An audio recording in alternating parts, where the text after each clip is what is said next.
Yes, all students, a very, very good morning, and I wholeheartedly welcome you all for Enlightened Educators. And to start with today, so ಇವತ್ತು ಸುಮಾರು ಜನಕ್ಕೆ exam tension ಇದೆ, exam fear ಇದೆ, and ಸುಮಾರು ಜನ ಅದ್ರ ಮಧ್ಯದಲ್ಲಿ they are not concentrating on anything else that is very much required. Yeah, so let's start with content what you all needed. So ಈಗ ಎಲ್ಲರಿಗೂ ಏನು ಬೇಕಿತ್ತು ಅದು ನಾನು ಮಾಡ್ತಿದ್ದೀನಿ. ಸೊ ಏನಂತ ಹೇಳಿದ್ರೆ, ಹೆಂಗೆ ಓದಬೇಕು ಎಕ್ಸಾಮಿನೇಷನ್ಗೆ ಅಂತ ತುಂಬ ಜನ ಹ್ಯಾವಿಂಗ್ ಅ ಏನೋ blind belief that. So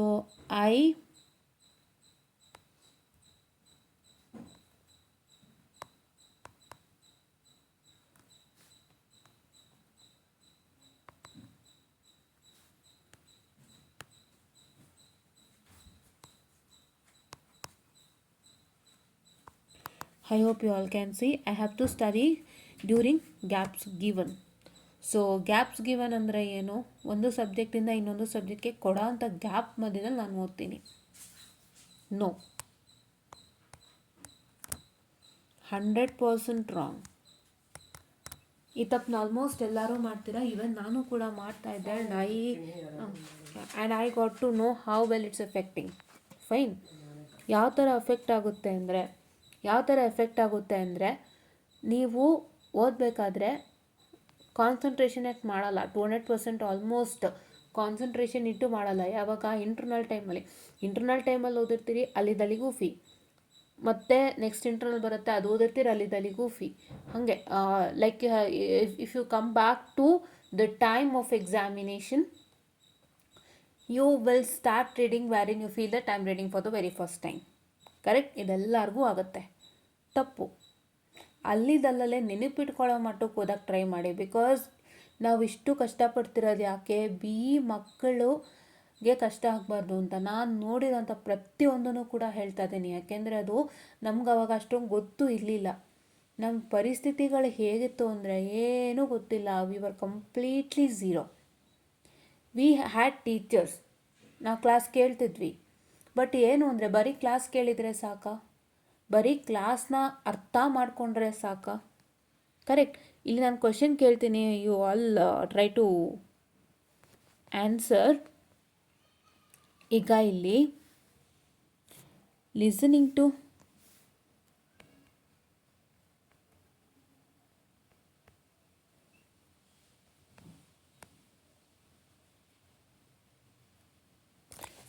to classes ಸಫಿಷಿಯೆಂಟಾ? ಹೇಳಿ, ಸಫಿಷಿಯೆಂಟಾ? ಕ್ಲಾಸ್ ಕೇಳೋದಷ್ಟೇ ಸಫಿಷಿಯೆಂಟಾ? ಖಂಡಿತ ಅಲ್ಲ. It's not a sufficient. ನಿಮಗೆ ಕ್ಲಾಸ್ ಕೇಳೋದಕ್ಕಿಂತನೂ ಹೆಚ್ಚಾಗಿ ಕ್ಲಾಸಲ್ಲಿ ಮೇಯ್ನಾಗಿ ನಿಮಗೆ ಹೇಳ್ಕೊಡ್ಬೇಕಾಗಿರೋಂಥ ರೀತಿ ಕೂಡ ಇಂಪಾರ್ಟೆಂಟ್ ಆಗುತ್ತೆ. ಆಯಿತಾ? ನಾನು ಬರೀ ಕ್ಲಾಸ್ ಕೇಳ್ತೀನಿ ಸಾಕಾಗುತ್ತಾ? No, you have to work beyond the class. Okay, you to work beyond the class. ಕ್ಲಾಸಲ್ಲಿ ನಿಮಗೆ ಜಸ್ಟ್ ಒಂದು ಲೆಕ್ಕನ ಹೇಳ್ಕೊಟ್ಟು ಹೋಗ್ಬಿಟ್ರೆ ಏನು ಪ್ರಯೋಜನ ಆಯಿತು? ಏನು ಕಲ್ತಂಗಾಯಿತು? If in the class they are not working for exams, they are not telling you how the exam pattern is, and they are just randomly solving problems which is not of much importance, or which they don't know whether it is important or not. And in the class, if they're making you solve easy problems and they're providing you difficult problems as a homework, then that's a waste. ಈ 4 ಕೆಲಸ ಆಗಬಾರ್ದು. First ನಿಮ್ಮನ್ನ exam ತಲೆಯಲ್ಲಿ ಹೋಗಿಸ್ಬೇಕು.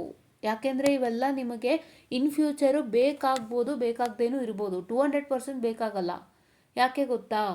ನೀವು E&C ಹೋಗ್ತೀನಿ, ನಾನು ಓದಿರೋ ಬ್ರಾಂಚಲ್ಲೇ ಕೆಲಸ ಮಾಡ್ತೀನಿ ಅಂದರೆ ಎಲ್ಲೋ ಒಂದು ಕಡೆ ಬರುತ್ತೆ. But not for CSC. ನೀನು ಸಾಫ್ಟ್ವೇರ್ಗೆ ಹೋಗ್ತೀನಿ ಅಂದರೆ ಬರೋದೇ ಇಲ್ಲ. ನೀವು ಕಲಿಯೋಕೆ ತುಂಬ ಇದೆ. Every college is making you lot of stress ಅಂದರೆ ಏನು ಗೊತ್ತಾ? VTUs ರೂಲ್ಸ್ ಆ್ಯಂಡ್ ರೆಗ್ಯುಲೇಷನ್ಸ್ನ they not tackling it in a way.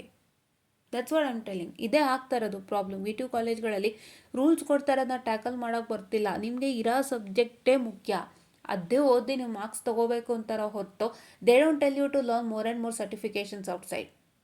And today those certifications are having value.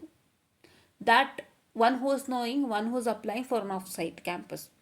Of site ಕ್ಯಾಂಪಸ್ಗೆ ಅಪ್ಲೈ ಮಾಡ್ತಾರಲ್ಲ, you can check with Telegram, there are job for freshers, job info, ಸುಮಾರಿದೆ. ಎಲ್ಲ ಕಡೆನೂ ಕಂಪ್ನಿದು link ಬರ್ತಾ ಇರುತ್ತೆ apply ಮಾಡೋಕ್ಕೆ. ನೀವು ಕಂಪ್ನಿ ವೆಬ್ಸೈಟಿಂದ ಅಪ್ಲೈ ಮಾಡಿ ನೋಡಿ. ಸರ್ಟಿಫಿಕೇಷನ್ಸ್ ಕೆಲವು ಕಂಪ್ನಿಗಳು ಅವ್ರದ್ದೇ ಆದ ಸರ್ಟಿಫಿಕೇಷನ್ಸ್ ಕೊಟ್ಟಿರ್ತಾರೆ. ನೀವು ನಿಮ್ಮ ಸರ್ಟಿಫಿಕೇಷನ್ಸ್ ಟೈಪ್ ಮಾಡೋದ್ರಲ್ಲಿ ಅಲ್ಲಿ ಸಿಗೋದಿಲ್ಲ, ಅವ್ರ ಸರ್ಟಿಫಿಕೇಷನ್ಸೇ ಇರುತ್ತಲ್ಲಿ. ಆ್ಯಂಡ್ ಎಷ್ಟರ ಮಟ್ಟದ ಸರ್ಟಿಫಿಕೇಷನ್ಸ್ ಬೇಕು, what do they ask for ನೋಡ್ಕೊಳ್ಳಿ, ಗೊತ್ತಾಗುತ್ತೆ ಅವ್ರು ಹೆಂಗೆ ಕೇಳ್ತಿರ್ತಾರೆ ಅಂತ. ಅವ್ರು ಒಂದು AIML ಕೇಳಿರ್ತಾರೆ, ಒಂದು ಡಾಟಾ ಸೈನ್ಸ್ ಕೇಳಿರ್ತಾರೆ, ಒಂದು ಪೈಥಾನ್ ಕೇಳಿರ್ತಾರೆ, ಒಂದು SQL ಕೇಳಿರ್ತಾರೆ, ಪವರ್ BI ಕೇಳಿರ್ತಾರೆ, ಜಾವಾ ಕೇಳ್ತಾರೆ, ಕೆಲವರು ಸಿ ಕೇಳ್ತಾರೆ, ಕೆಲವರು C++ ಕೇಳ್ತಾರೆ. ಇದು ಎಲ್ಲನೂ ಮುಖ್ಯನೇ. ಸೊ ಯಾವತ್ತಿಗೂ ಹೇಳ್ತೀನಿ, ನಮಗಿದು ನಿಜವಾಗ್ಲೂ ಗೊತ್ತಿಲ್ಲ. ನಾವು ಇದೇ ದೊಡ್ಡದು ಅಂದ್ಕೊಂಡಿದ್ವಿ, ಇದಕ್ಕಿಂತ ಮಹಾ ದೊಡ್ಡದಿದೆ ಇವತ್ತಿನ ಕಾಲದಲ್ಲಿ. ಓಕೆನಾ? ಆ್ಯಂಡ್ ದಯವಿಟ್ಟು ಎಲ್ಲರೂ ಕೂಡ ಎಕ್ಸಾಮ್ ಪರ್ಪಸ್ಗಂತ ಇದನ್ನು ಕ್ಲಿಯರ್ ಮಾಡ್ಕೊಳ್ಳೋಕ್ಕೆ ಓದ್ಕೊಳ್ಳಿ. ಹಂಗಂತ ಅಂದ್ಬಿಟ್ಟು ಎಕ್ಸಾಮ್ ಪರ್ಪಸ್ಗೆ ಅಂತ ಮಾತ್ರಕ್ಕೆ ಇಷ್ಟು ಇಂಪಾರ್ಟೆಂಟ್ ಎಲ್ಲೊಂದು ಕಡೆ ಕೊಟ್ಟಿದ್ದಾರೆ ಅದನ್ನು ಓದ್ಕೋತೀನಿ ಅಲ್ಲ. That also not satisfies your exam purpose. ಎಷ್ಟು ಇದೆ ಗೊತ್ತಾ ಕ್ವಶನ್ಸ್ ಓದೋಕ್ಕೆ? ತುಂಬ ಇದೆ ಓದೋಕ್ಕೆ. Especially in problems, it is not this 4 question paper that satisfy your stomach and that satisfy your exam. Okay, exam satisfy ಮಾಡಬೇಕು ಅಂದರೆ ಏನು, ಎಷ್ಟು ಓದಬೇಕು, ಎಷ್ಟು ಮಾಡಬೇಕು ಗೊತ್ತಾ? ಎಷ್ಟು question papers, it is like more. Okay, question paper more ಇರಬೇಕು and plus questions also practice should be more. ಓಕೆನಾ? ಈ ಥರ ಮಾಡ್ಕೊಂಡು ಹೋಗಬೇಕು. ಈಗ ನಾನು ಮಾತಾಡೋಕ್ಕೆ ಬಂದಿರೋ ವಿಷಯ ಏನು ಅಂದರೆ, ಟೆನ್ಷನ್ಲೆಸ್ ಆಗಿ ನಾನು ಹೇಗೆ ವರ್ಕ್ ಮಾಡಬೇಕು ಎಕ್ಸಾಮ್ಸ್ನ ಅಂದರೆ, ಫಸ್ಟ್ ನಿಮ್ಮ ಕೈಯಲ್ಲಿ ಎಕ್ಸಾಮ್ ಕ್ವಶನ್ ಪೇಪರ್ಸ್ ಇರಬೇಕು.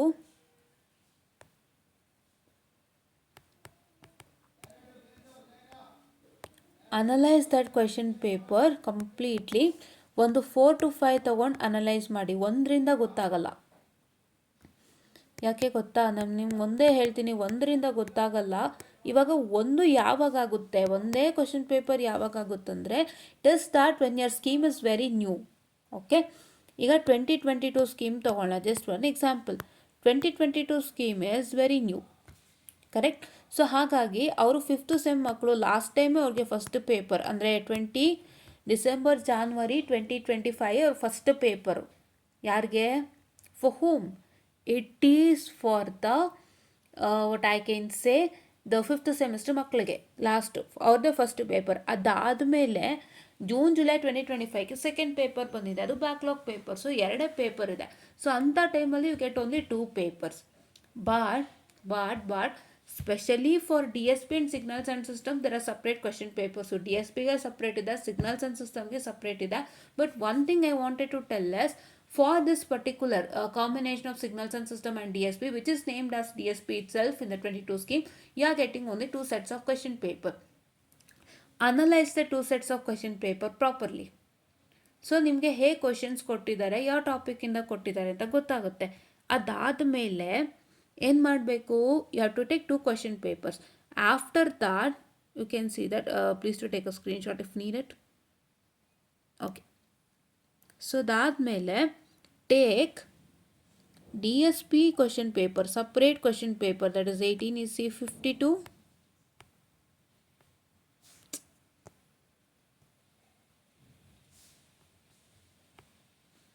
17 EC 52, ಈ ಥರ ಸಪ್ರೇಟ್ ಕ್ವಶನ್ ಪೇಪರ್ ತೊಗೊಳ್ಳಿ. ಸಿಗ್ನಲ್ಸ್ ಆ್ಯಂಡ್ ಸಿಸ್ಟಮ್ಗೂ ತೊಗೊಳ್ಳಿ. ಅದಕ್ಕೆ ನಿಮಗೆ most probably 17 EC 41, wait a minute, I'll tell you the subject code, 42 ಅನಿಸುತ್ತೆ. 17 EC 42 ಅಂತ ಕಾಣುತ್ತೆ. ಸೊ 43 is controls, 44 is LIC, 45 is something and 46 is microcontroller. Okay, so 42 ಅನಿಸುತ್ತೆ, 17 EC 42. You just check it out. So ಅದು ತಗೊಂಡು ನೋಡಿ ಯಾವ ಥರ ಕ್ವಶನ್ಸ್ ಬಂದಿದೆ ಅಂತ. ಸೊ ಏನು ಮಾಡ್ತೀರಾ, ನಿಮ್ಮ ಟಾಪಿಕ್ಸ್ಗಳು ಎಲ್ಲಿದೆ ಅಂತ ನೋಡ್ಕೊಳ್ಳಿ. Especially in 18 EC 52 and 17 EC 52, Module 1 is comprising of, Module 1 is completely comprising of the what is a DSP and the derivation, very first derivation for the DSP, and then you have to solve the problems with DFT and IDFT, that is using the matrix method and using the formula method and using DFT and IDFT method. ಅಂದರೆ DFT find out ಮಾಡಿ you will get the result. IDFT find out ಮಾಡಿದಾಗ to reget back the question ಅನ್ನೋ ಥರ ಒಂದಿದೆಯಲ್ಲ ಅದು, ಆ ಥರದ್ದು. And will be having basically with property still multiplication ತನಕನೋ ಬರುತ್ತೆ. ಅದಾದಮೇಲೆ after that will be having some more properties along with the in the second model along with the overlap parent save method.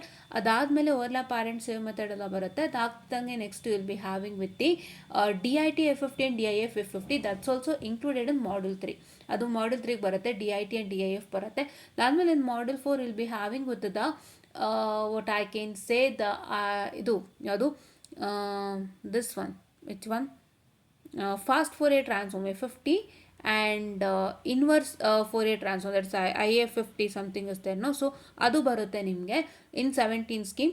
18 ಸ್ಕೀಮಲ್ಲಾದರೆ last module ಒಂದು theory ಬರುತ್ತೆ, ಬಿಟ್ಟರೆ ನಾನು 17 ಸ್ಕೀಮ್ದು ಏನೀಗ syllabus ಹೇಳಿದ್ದೀನಿ ಅದು ಎಲ್ಲ 4 ಮಾಡ್ಯೂಲ್ಸಲ್ಲೇ ಕವರ್ ಆಗೋಗುತ್ತೆ. 5th module will be a new subject. Okay, yeah, so that's what is the required.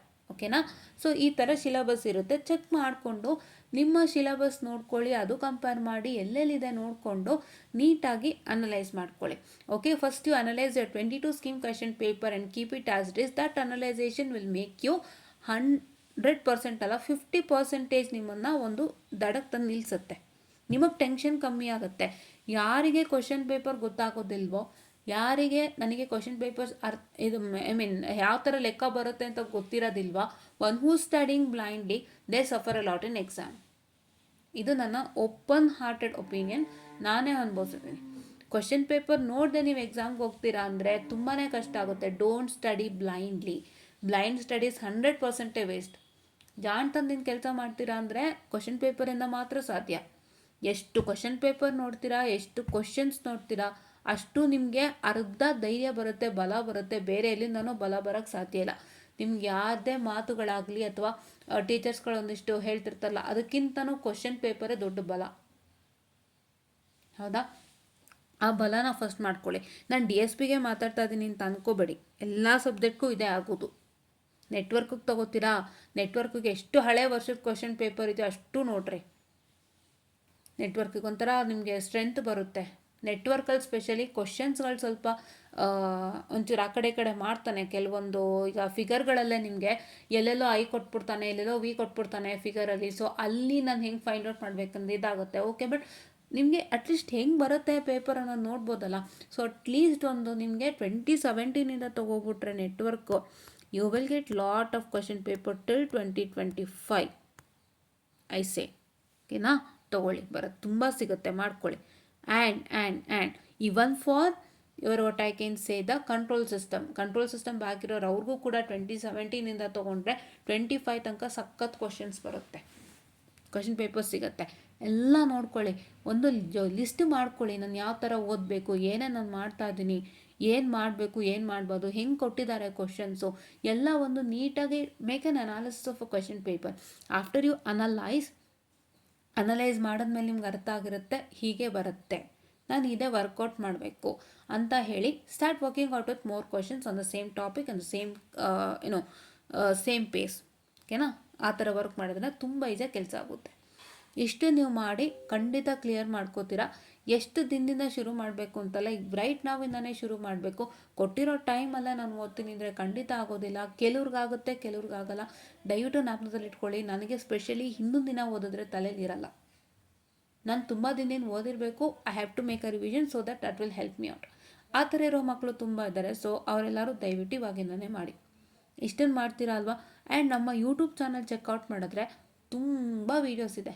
ನಾನಂತೂ DSPಗೆ ಒಂದು ಲೈವ್ ಸೆಷನ್ ಬಂದಿದ್ದೀನಿ, ಕಂಟ್ರೋಲಿಗೆ ಬಂದಿದ್ದೀನಿ, MFT ಕೂಡ ಬಂದಿದ್ದೀನಿ, ನೆಟ್ವರ್ಕಿಗೆ ಕೂಡ ಲೈವ್ ಸೆಷನ್ಸ್ ಬಂದಿದ್ದೀನಿ. ಸೊ ಎಲ್ಲ ಲೈವ್ ಸೆಷನ್ಸು ಚೆಕ್ಔಟ್ ಮಾಡ್ತೀರಾ. ಏನು ಮಾಡ್ತೀರಾ? ಎನ್ಲೈಟೆಂಡ್ ಎಡ್ಯುಕೇಟರ್ಸ್ ಯೂಟ್ಯೂಬ್ ಚಾನಲ್ ಬೇಗ ಸಬ್ಸ್ಕ್ರೈಬ್ ಮಾಡ್ಕೊಳ್ಳಿ. ಫಟಾಫಟ್ ಅಂತ ಹೋಗಿ ಲೈವ್ ಸೆಷನ್ಸಲ್ಲೆಲ್ಲ ಚೆಕ್ ಮಾಡಿ ಇರುತ್ತೆ. ಆ್ಯಂಡ್ ನಮ್ಮ ಪ್ಲೇಲಿಸ್ಟಲ್ಲೂ ಕೂಡ ತುಂಬ ನೀಟಾಗಿ ಇಂಪಾರ್ಟೆಂಟು ಎಕ್ಸ್ಪ್ಲೈನ್ಸ್ ಎಲ್ಲ ಮಾಡಿದ್ದೀವಿ. ಸೊ ದಯವಿಟ್ಟು ಚೆಕ್ಔಟ್ ಮಾಡಿ ಪ್ಲೇಲಿಸ್ಟನ್ನು. ಸೊ ಸುಮಾರು ಜನ ಪ್ಲೇಲಿಸ್ಟ್ ನೋಡ್ತಾನೆ ಇಲ್ಲ, ದಯವಿಟ್ಟು ನೋಡಿರಿ ಪ್ಲೇಲಿಸ್ಟು. ಸೊ ಸುಮಾರು ಜನ ಹೇಳ್ತೀರಾ ಬರೀ ಇಂಪಾರ್ಟೆಂಟ್ ಕ್ವೆಶ್ಚನ್ ಯೂಸ್ ಮಾಡ್ಕೊಂಡ್ವಿ ಅಂತ. ನಮ್ಮ ಪ್ಲೇಲಿಸ್ಟಲ್ಲೂ ಎಲ್ಲ ಇದೆ, ಯೂಸ್ ಮಾಡ್ಕೊಳ್ಳಿ ಅಂತ ಹೇಳ್ತಾ, ಸೊ ಇದಿಷ್ಟು ಇವತ್ತಿನ ಒಂದು ವೀಡಿಯೋ ಆಗಿತ್ತು. ಸೊ ಏನೇನು ಮಾಡಬೇಕು ಅಂತ ಒಂದ್ಸಲ ಸಿಂಪಲಾಗಿ ಹೇಳಿದ್ದೀನಿ, ಇಷ್ಟೇ ಮಾಡಬೇಕು. ಆ್ಯಂಡ್ ಮೆಟೀರಿಯಲ್ಸ್ ಕೂಡ ತುಂಬ ಒಳ್ಳೆ ಮೆಟೀರಿಯಲ್ಸ್ನ ಇಟ್ಕೊಳ್ಳಿ. ನಾನು ಆಲ್ರೆಡಿ ಪ್ರತಿಯೊಂದು ಸಬ್ಜೆಕ್ಟು ಕೂಡ ಏನು ಮೆಟೀರಿಯಲ್ಸ್ ಅಂತ ಹೇಳಿದ್ದೀನಿ, especially for controls, network and AMFTಗೆ ಆಗ್ಬೋದು, ಅಥವಾ ನಮ್ಮ ಯಾರು ಇದು DSPಗೆ ಆಗ್ಬೋದು, ಎಲ್ಲದಕ್ಕೂ ತೋರಿಸ್ಕೊಟ್ಟಿದ್ದೀನಿ, ಅದನ್ನೇ ಮಾಡ್ಕೊಳ್ಳಿ ಅಂತ ಹೇಳ್ತಾ ಇನ್ನೊಂದು ಮಾತನ್ನು ಹೇಳಲಿಕ್ಕೆ ಬಯಸ್ತೀನಿ. ನಿಮ್ಮೆಲ್ಲರಿಗೂ ನಿಮ್ಮ ಎಕ್ಸಾಮ್ದೇ ಒಂದು ದೊಡ್ಡ ಟೆನ್ಷನ್ ಆಗಿರುತ್ತೆ, ಐ ಅಂಡರ್ಸ್ಟ್ಯಾಂಡ್. ಬಟ್ ಎಕ್ಸಾಮ್ಗೂ ಮೀರಿದೊಂದಿಷ್ಟಿದೆ, ಅದನ್ನು ದಯವಿಟ್ಟು ಮಾಡ್ಕೊಳ್ಳಿ. ಕೋರ್ಸಸ್ಗಳನ್ನ ಮುಗಿಸ್ಕೊಳ್ಳೋಕೆ ಟ್ರೈ ಮಾಡಿ, ಆ್ಯಪ್ಟಿಟ್ಯೂಡ್ನ ಪ್ರಾಕ್ಟೀಸ್ ಮಾಡೋಕ್ಕೆ ಟ್ರೈ ಮಾಡಿ. ತುಂಬ ಹೆಲ್ಪ್ ಆಗುತ್ತೆ. ಆ್ಯಂಡ್ ನಮ್ಮ ಯೂಟ್ಯೂಬ್ ಚಾನಲಲ್ಲಿ ಆಪ್ಟಿ ಕ್ಲಾಸಸ್ ಪ್ರಾರಂಭ ಆಗಿದೆ. ಸೊ ನಿಮ್ಮಲ್ಲಿ ಯಾರಾದ್ರು ಆಪ್ಟಿಟ್ಯೂಡಿಗೆ ವರ್ಕ್ ಮಾಡ್ತಿದ್ರೆ, ಗೌರ್ಮೆಂಟ್ ಎಕ್ಸಾಮ್ಸ್ ಆಪ್ಟಿಟ್ಯೂಡ್ಗೆ ವರ್ಕ್ ಮಾಡ್ತಿದ್ರೆ, ಅಥವಾ ನೀವೇ ಯಾರಾದ್ರೂ ಆಪ್ಟಿಟ್ಯೂಡ್ಗಾಗಿ ಅಂದರೆ ನಿಮ್ಮ ಇದು ಕಾಲೇಜ್ ಕಂಪನಿ ಆಪ್ಟಿಟ್ಯೂಡ್ಗಾಗಿ ವರ್ಕ್ ಮಾಡ್ತಿದ್ರೆ ದಯವಿಟ್ಟು ಫಾಲೋ ಅಪ್ ಮಾಡಿ, ವಾಚ್ ಮಾಡಿ. ಸೊ ಸಪ್ರೇಟ್ ನಾವು ಮಾಡೋಕ್ಕಾಗಲ್ಲ ಯೂಟ್ಯೂಬ್ ಇದಕ್ಕೇ. ಸೊ ಅದು ನಾನು ಇಲ್ಲೇ ಕಂಟಿನ್ಯೂ ಮಾಡ್ಕೊಂಡು ಹೋಗ್ತಿದ್ದೀನಿ ಆಪ್ಟಿಟ್ಯೂಡು. ಸೊ ಹಾಗಾಗಿ ದಯವಿಟ್ಟು ಇಲ್ಲಿ ಆ್ಯಪ್ಟಿಟ್ಯೂಡ್ನ ವಾಚ್ ಮಾಡಿ, ನೀಟಾಗಿ ಕಲಿಸ್ಕೊಡ್ತೀನಿ. ಮಕ್ಳಿಗಂತೂ ತುಂಬ ಯೂಸ್ ಆಗುತ್ತೆ.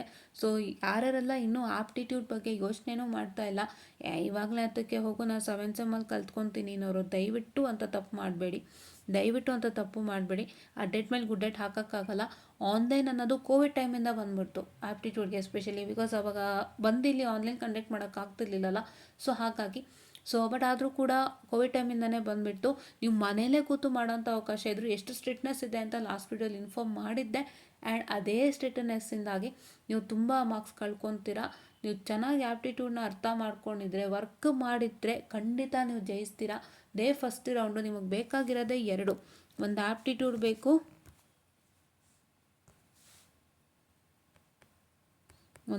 ಬೇಕು, ಇನ್ನೊಂದು ಕೋರ್ಸಸ್ಗಳು ಬೇಕು. ಇಷ್ಟನ್ನು ನೀವು ಮಾಡ್ತೀರಾ ಅಂತ ಅನ್ಕೋತೀನಿ. ಸೊ ನಾನು ಆಪ್ಟಿ ಕ್ಲಾಸಸ್ನ ಆದಷ್ಟು ಹೆಚ್ಚಿಗೆ ಮೂವ್ ಮಾಡ್ತೀನಿ. ಸೊ ದಯವಿಟ್ಟು ಯಾರ್ಯಾರಿಗೆಲ್ಲ ಆಪ್ಟಿ ಕ್ಲಾಸಸ್ ಬೇಕು, ಯಾರೆಲ್ಲ ಕಲಿತಾ ಇದ್ದೀರಾ, ಯಾರೆಲ್ಲ ಕಂಪನಿಗೆ ಅಟೆಂಡ್ ಮಾಡ್ತಿದ್ದೀರಾ ಇಂಟರ್ವ್ಯೂ, ಬಟ್ ನಿಮಗೆ ಆಗ್ತಿಲ್ಲ, ಆಪ್ಟಿಲೇ ನಂಗೆ ಸಮಸ್ಯೆ ಆಗ್ತಿದೆ ಮ್ಯಾಮ್, ಗೆಟಿಂಗ್ ಔಟ್ ಫ್ರಮ್ ಆಪ್ಟಿ ಅನ್ನೋರು ದಯವಿಟ್ಟು ಬೇಗ ಸಬ್ಸ್ಕ್ರೈಬ್ ಮಾಡ್ಕೊಳ್ಳಿ. ಎಲ್ಲ ಥರದ ವೀಡಿಯೋಸ್ ಸಿಗುತ್ತೆ ಅಂತ ಹೇಳ್ತಾ I just made up this short session and sweet session and thank you.